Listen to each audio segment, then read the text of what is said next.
I wanted to talk about, I'm going to kind of give a brief overview of how I got to where I got to in my work and some of the themes and what it's about.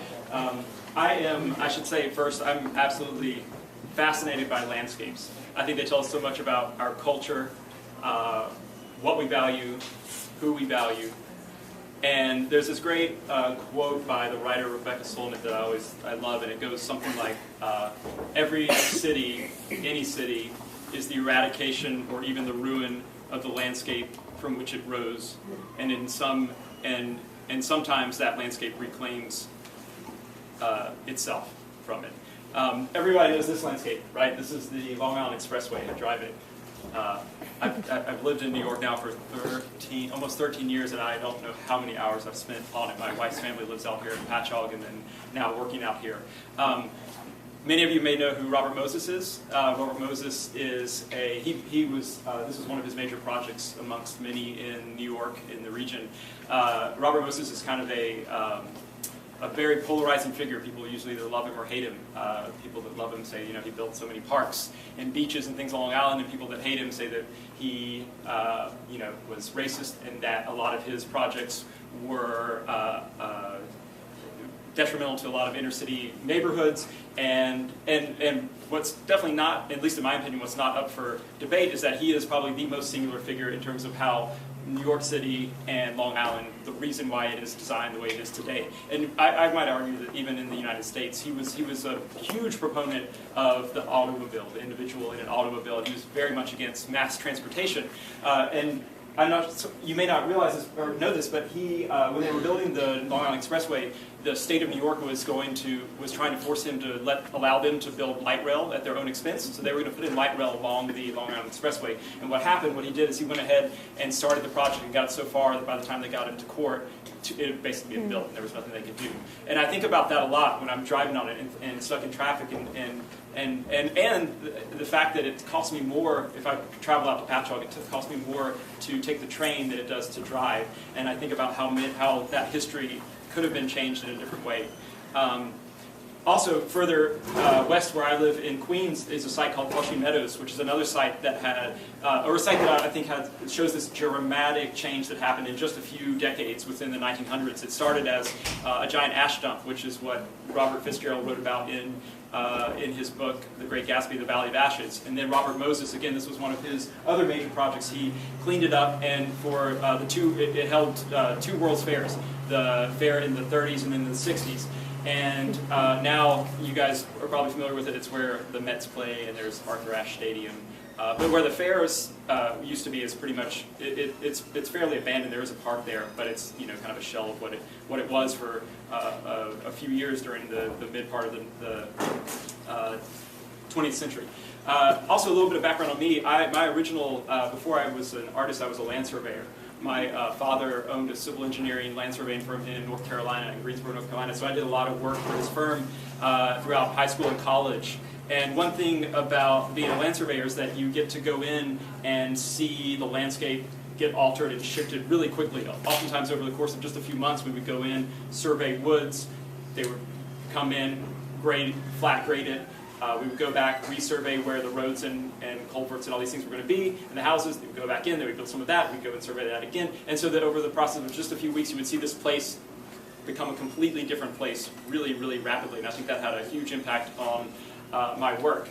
Another distinction I wanted to make really quickly was this idea of, because the work that I'm showing here deals with these sites of ruin, and I wanted to make a distinction between the romantic ruin or the classical ruin, which is, here's a Canaletto painting on the right and a Turner on the left, and as you can see there, the romantic ruin are these sites in the landscape that have deteriorated very, very slowly over time, right? And so as a person, you could go to these sites and you could look out and it was sort of a sublime experience. You could go and you could imagine the cultures and the people that came before you, contemplate your own existence, and that you too one day have passed, and right, and someone would be looking back on your culture. And that's very different than the modern ruin, which is really what we see a lot of in America. In the modern ruin, one of the biggest differences is the speed at which these happen. I pulled up Pruitt-Igoe as a great example of the modern ruin in American culture. That Pruitt-Igoe was a failed housing complex. It was the largest housing complex in the history of the United States in St. Louis, Missouri. And it lasted from the moment that the first building was erected to when the last one was demolished. I think it was 17 years. So it was huge, and it was a massive, massive endeavor and complex. So there's an example of where, and the reason that it was demolished was, it's very complex, but there's everything from failed policy to bad design to white flight from the suburbs at that time in history as well.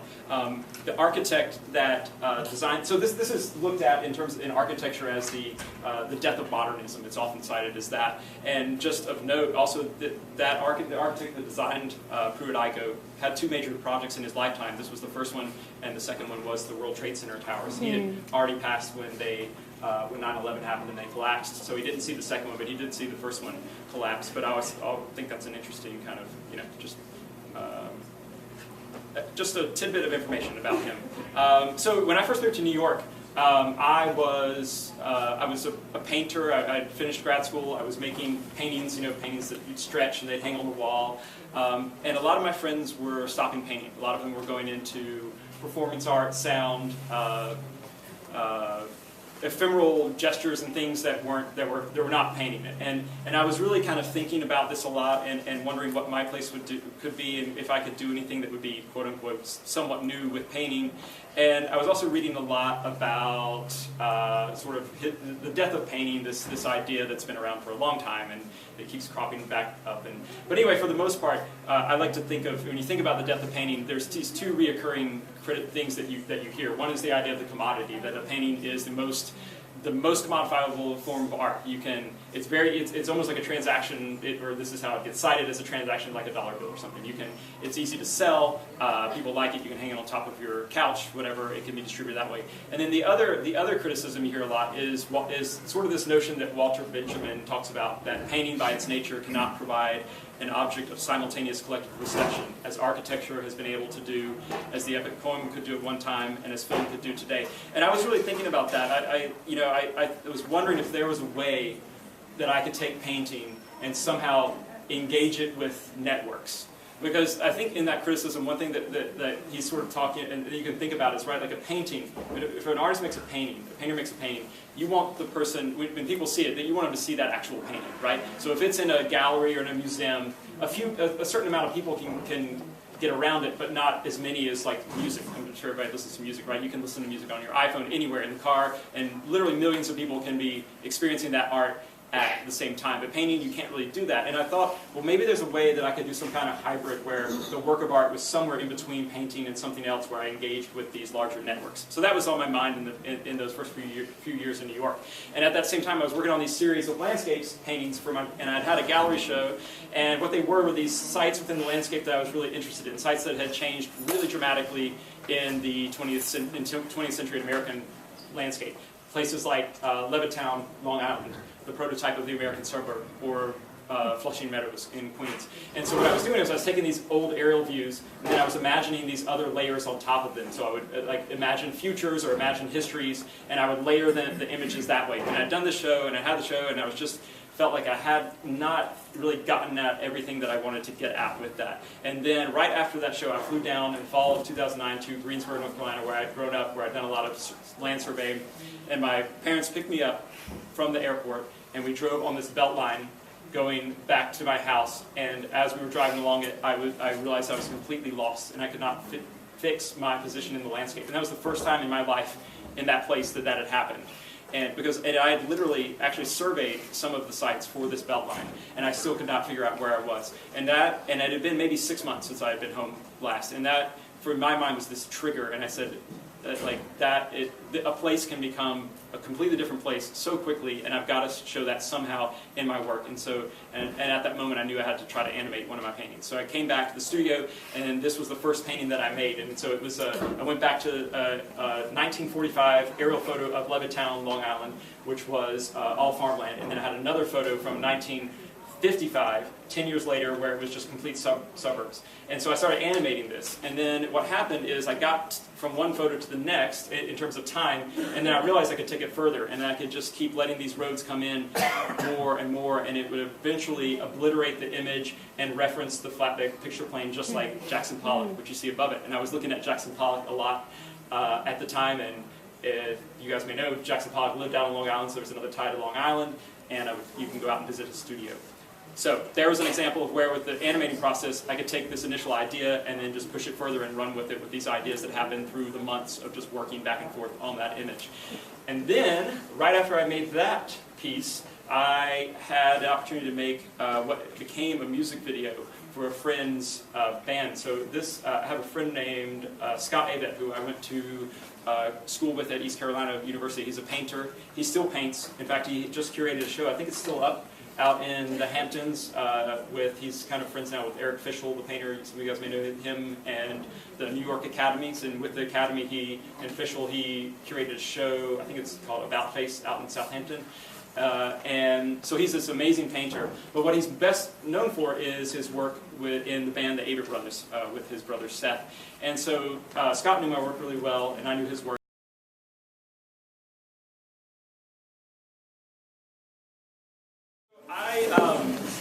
I wanted to talk about, I'm going to kind of give a brief overview of how I got to where I got to in my work, and some of the themes and what it's about.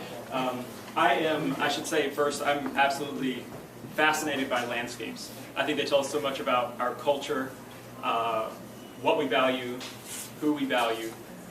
And there's this great quote by the writer Rebecca Solnit that I love, and it goes something like, every city, any city, is the eradication or even the ruin of the landscape from which it rose, and sometimes that landscape reclaims itself from it. Everybody knows this landscape, right? This is the Long Island Expressway. I drive it. I've lived in New York now for almost 13 years, and I don't know how many hours I've spent on it. My wife's family lives out here in Patchogue, and then now working out here. Many of you may know who Robert Moses is. Robert Moses is this was one of his major projects amongst many in New York, in the region. Robert Moses is kind of a very polarizing figure. People usually either love him or hate him. People that love him say, he built so many parks and beaches and things on Long Island, and people that hate him say that he, was racist, and that a lot of his projects were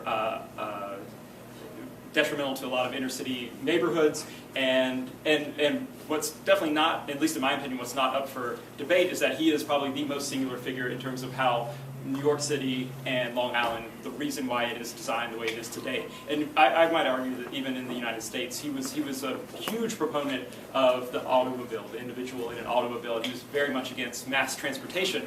And you may not realize this or know this, but when they were building the Long Island Expressway, the state of New York was trying to force him to allow them to build light rail at their own expense. So they were going to put in light rail along the Long Island Expressway. And what he did is he went ahead and started the project and got it so far that by the time they got into court, it had basically been built and there was nothing they could do. And I think about that a lot when I'm driving on it and stuck in traffic, and the fact that it costs me more if I travel out to Patchogue. It costs me more to take the train than it does to drive. And I think about how that history could have been changed in a different way. Also, further west where I live in Queens is a site called Flushing Meadows, which is another site that or a site that I think shows this dramatic change that happened in just a few decades within the 1900s. It started as a giant ash dump, which is what Robert Fitzgerald wrote about in his book, The Great Gatsby, The Valley of Ashes. And then Robert Moses, again, this was one of his other major projects. He cleaned it up, and for it held two World's Fairs, the fair in the 30s and then the 60s. And now you guys are probably familiar with it. It's where the Mets play, and there's Arthur Ashe Stadium But where the fairs used to be is pretty much, it's fairly abandoned. There is a park there, but it's kind of a shell of what it was for a few years during the mid part of the 20th century. Also, a little bit of background on me. My original, before I was an artist, I was a land surveyor. My father owned a civil engineering land surveying firm in North Carolina, in Greensboro, North Carolina. So I did a lot of work for his firm throughout high school and college. And one thing about being a land surveyor is that you get to go in and see the landscape get altered and shifted really quickly. Oftentimes over the course of just a few months, we would go in, survey woods. They would come in, flat grade it. We would go back, resurvey where the roads and culverts and all these things were going to be, and the houses. They would go back in, they would build some of that, we'd go and survey that again. And so that over the process of just a few weeks, you would see this place become a completely different place really, really rapidly. And I think that had a huge impact on my work. Another distinction I wanted to make really quickly was this idea of, because the work that I'm showing here deals with these sites of ruin, and I wanted to make a distinction between the romantic ruin or the classical ruin, which is, there's a Canaletto painting on the right and a Turner on the left, and as you can see there, the romantic ruin are these sites in the landscape that have deteriorated very, very slowly over time, right? And so as a person, you could go to these sites and you could look out and it was sort of a sublime experience. You could go and you could imagine the cultures and the people replicating art. Yeah. This is the house that I grew up in Greensboro, North Carolina, and it was raised by the state of North Carolina to widen a road, so it was an active eminent domain, so we had no say in it. And what happened is my dad, since he was a civil engineer, he knew this was coming for a while, and we weren't living in it obviously at the time, but it was really fast, because what happened is when, if you guys remember, there was, I think it was in 2008 or 9, no, it was like in the first term of Obama, right, there was the funds finally went through to the states to do these infrastructure projects, and so once the funds were released, it was literally like a few days, and they went and started widening this road. And so he was able to, he found out that day and went over there and grabbed his camera and was able to document it, but they tore it down in really quickly, just a small portion of a day. And the house had been built in 1919, and then so it was about, what's that, 92 years, is that right? Yeah. Which is interesting because I feel like that's like a great, that would be a really good lifespan for a human. And I think it made me really think about the equation between, say, architecture and a human life and sort of that relationship between that. And even in our culture, oftentimes it's the architecture that has a much, much shorter life than human. So just lastly, briefly just show you some examples of the piece that was in here. A lot of you guys have seen it. It's been playing forever and ever. The difference being that this one, rather than on one painting and going through this long narrative, it was a much more fractured piece, and that was very purposeful on my account. I was trying to deal with these different narratives that weren't a linear narrative. So I started it with these storyboards like this. I did a number of these charcoal storyboards, and they were just kind of these abstract thoughts of these spaces. And so that's kind of how it started. And then here's an example of an installation of some of the paintings. You'll see these in the video. And so there's smaller ones that can be assembled in these kind of fractured grids. And another thing, one thing that this new video deals with a lot is shifts in scale, both in time and in size.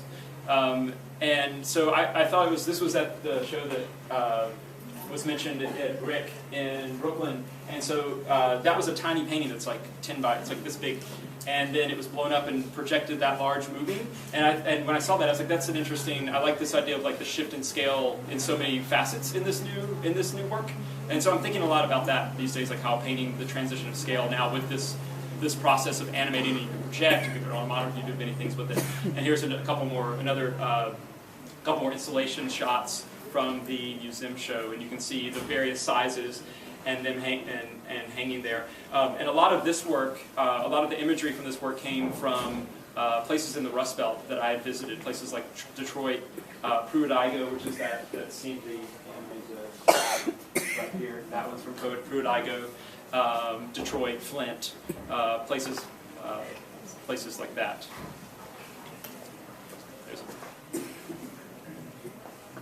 Yeah, and then I have a little clip of the video, but I think I might just pause it there because it's going to be playing afterwards, right? So maybe I'll kind of end it there and take any questions. I know I've ran through a lot really quickly.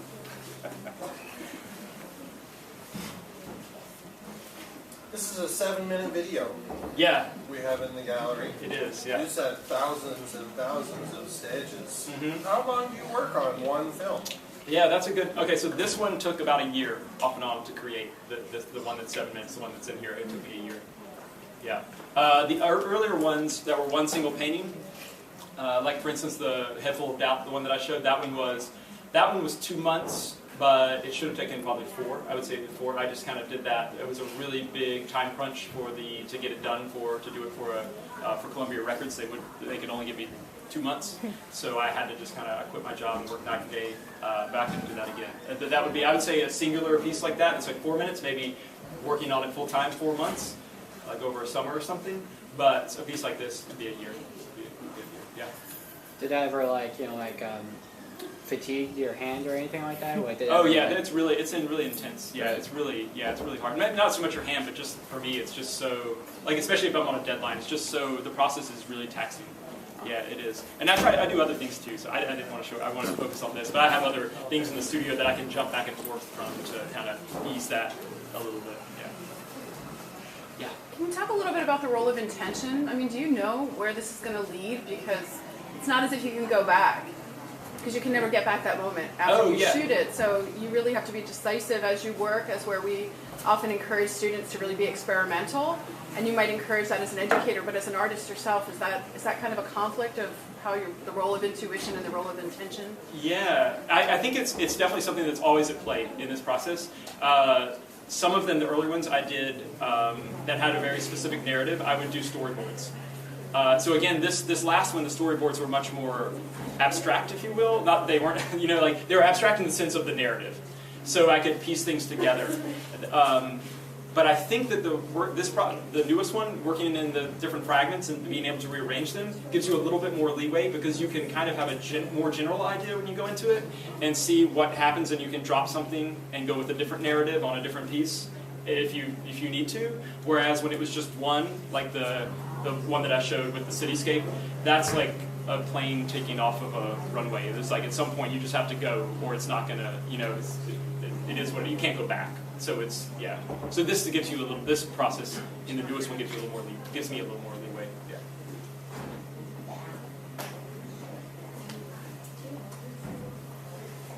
Your concerns point towards any other issues. We talked a lot about the landscape, human development, but when I stand in front of this video and watch it, I think about climate change, and I think about, all sorts of things. Yeah, I guess, I think, climate change, I guess that's where we're at, that, although that's not technically the landscape, but it comes from things within the landscape, a lot of factories and things like that, or the way that we designed the landscape to be car-centric. But yeah, I think that's a huge thing. I think probably some of the emotive thing that I was going for in this most recent one, where it kind of builds and it just gets more and more frenetic towards the end. I think that was kind of, I guess, climate change, also just our culture, digital culture, everything's just it's so fractured. We live in an incredibly fractured time, right? It's just that there's so many narratives, and I think that, that's sort of my way of trying to grapple with that, I think, the process of working that way. And so some of that just like abstract, emotive, this like frantic kind of different scenes, clips from different places, and jumping back and forth has to do with digital culture a little bit too. I had a disagreement with the chair of the music department a year and a half ago about what was the function of art. And I said to him, I thought that the function of art was to understand the nature of reality. And he said, no. The function of art is to cope with reality. Yeah, I had someone one time come up to me and ask me at a show and said, do you ever make happy paintings? And I just didn't know how to answer that. I was like, well, I think it goes, I agree with you. I don't know. Different positions. I told him, I said, well, maybe that's the difference between painting and music. So, I have a technical question. What software do you use to edit your animations? I use Final Cut. Okay. But the first thing I do is I put it into QuickTime Pro, and I just render all the stills and that just converts it to a video, and then I take that and I put it in Final Cut. Cool. Yeah. And so how long is the editing process in comparison to the painting process? Painstakingly longer than I would like it to be. I really wish I could either pay someone to do it or be better at it myself, and I've gotten a little better over the years, but I'm really, I mean, you gotta like, when I got, the first animation, I literally just bought my first camera. I'd never, like when I was in school, painting and photography were like this, and I didn't know anything about, sometimes I talk more in depth about the process, and it is embarrassing how many mistakes I made on the first ones. And I've gone back and corrected some of them, but I've just blatant photography mistakes. So I've had to really work at getting better at that stuff. Yeah. Is there any advice you could give for somebody who would like try to put a movie together, like what to avoid or what to do, like what are those mistakes were which could be avoided maybe? I would say first and foremost, for me, the reason I got into it was because I was trying to say something and I couldn't say it any other way, so it was very, like it came out of a necessity to make a moving image. And I would say that first, like you need to know that there's something that you've got to do, and then I think everything will kind of fall into place. If it needs to be made, it will. And the thing is now we have the technology, like anybody can make anything. I talk about this with friends that are like, recording artists too. They're like, you can make an album in your house now with this, and it's as good as like in the studio back in 20 years ago. And so I think that there's so many different things. I would say like no. I mean, if you're talking about my process, I would say make sure you can like draw and paint. For me, it's like I feel like I painted and drew so much from life in my background. It was all these like plein air paintings in the landscape and the figure out of a big background of the figure. And so I could just kind of I would just watch motion, and then I could just go in and kind of invent it based on what I knew. So I would say like whatever you're taking into video, whether it's like holding the camera or making something, just make sure that you're versatile in that, or that you know that language really well. I was very cautious I knew I wanted to keep it in the language of painting when I went into video, because I was like, I can work within that, but if I get into anything technical with video, I just don't know anything about it. So I really just stuck with what I knew, and I had this really driven purpose of why I wanted to make it. I don't know if that's general, but. I guess, how about like the technical side of it? I don't know if there is anything at all in the first stages that can be like. Yeah. Like, what's the common mistakes people would make? I would imagine maybe like for example lighting, probably like you have to control the lights. Right? Yeah, control the light. So like anything else of that sort of thing? Yeah, making sure you shoot in high resolution, like with your camera, don't shoot automatic, which is what I did in the first few. Shoot with learn just enough so you know how to set the ISO and the and white balance, and then get a clicker so you can just set it and get out of the way, click, and just have everything. You don't want anything to change. So lighting, everything, your setup should be for those months or whatever. You want nothing to shift ever. So then maybe that, yeah, like lighting needs to be set, the camera needs to be anchored really good, and you need to have like manual settings so those don't change. So the only thing changing is you going in and doing all the stuff. Okay. Maybe that's better. Yeah. I liked the. I'm a bad person to ask about that, though. I totally learned. I learned by just messing it up again and again.